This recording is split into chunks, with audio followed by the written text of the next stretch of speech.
Hi friends, welcome back to smart Rajeshwari kitchen. ఎలా ఉన్నారు friends? అందరూ బాగున్నారా? నేను కూడా చాలా బాగున్నానండి. మీరు బాగుంటారని దేవుని కోరుకుంటున్నాను. ఈరోజు మన ఇంటి రెసిపీ చికెన్ ఫ్రై అండి. ఎంత ఎమ్మిగా ఉందో చూడండి. చూస్తుంటే నోట్లో నీళ్ళు ఊరుతున్నాయి కదా. ఎలా చేశానో ఏంటో మీతో షేర్ చేసుకుంటాను. రండి వీడియోలోకి వెళ్ళిపోదాం. ముందుగా చికెన్ తీసుకోవాలండి. తీసుకొని క్లీన్ చేసుకోవాలి. నేను 1 కేజీ చికెన్ తీసుకున్నాను.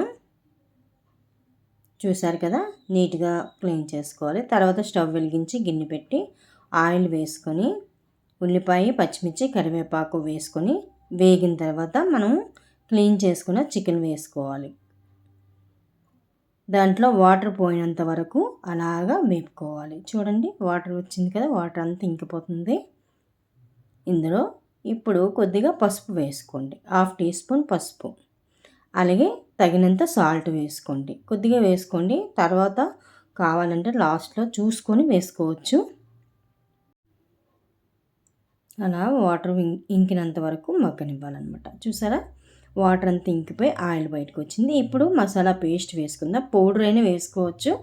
నాకు నూరింది ఉంది కనుక వేసేస్తున్నానండి. ముందు వీడియోలో ఉంది మసాలా ఏ ముద్ద నూరేననేది మిక్సీ పట్టించిందనమాట. ఇది ధనియాలు, జీలకర్ర, కొబ్బరికూరు, జీడిపప్పు, ఇలాచి, లవంగి, చెక్క అండి, స్టార్ పువ్వు, అంతే, ఇంకేం కాదండి. కొద్దిగా గసగసాలు, ఆ పేస్ట్ అనమాట. 2 స్పూన్లు పేస్ట్ వేసుకుని చూసారు కదా, ఆ పేస్ట్ వేసి మళ్ళీ పచ్చివాసన పోయినంత వరకు అలా మగ్గనివ్వాలి. చికెను ఆ మసాలా కలిపి బాగా పడుతుందన్నమాట. ఇప్పుడు కారం వేసుకోవాలి. మీరు ఎంత తింటారో చూసుకొని వేసుకోండి. వేసుకొని మళ్ళీ ఒక 5 నిమిషాలు మీడియంలో ఉంచి మూత పెట్టి మగ్గనివ్వండి. చూసారా ఎంత బాగా మగ్గిందో. ఇంకంతే ఫ్రెండ్స్, మన చికెన్ ఫ్రై ఎంత సింపుల్గా ఈజీగా అయిపోయింది చూడండి. ఎవరైనా చేసి వచ్చండి. ఇది కేజీ చికెన్ ఫ్రై అనమాట. అలాగే లాస్ట్లో పచ్చిమిర్చి, కొద్దిగా కరివేపాకు వేయండి, చాలా బాగుంటుంది. కొత్తిమీర ఉంటే కొత్తిమీర కూడా వేసుకోండి. అంతే ఫ్రెండ్స్, చూడండి ఎంత ఎమ్మిగా రెడీ అయిపోయిందో. ఇది స్నాక్ లాగా కూడా తినేవచ్చండి, అంత టేస్టీగా ఉంటుంది. అంతే ఫ్రెండ్స్, చికెన్ ఫ్రై రెడీ అయిపోయింది. చూసారా, ఇంకా పైన జీడిపప్పు వేసేసుకుని ఫ్రై జీడిపప్పు వేసేసుకుంటే ఇంకంతే, మన చికెన్ ఫ్రై రెడీ అయిపోయింది.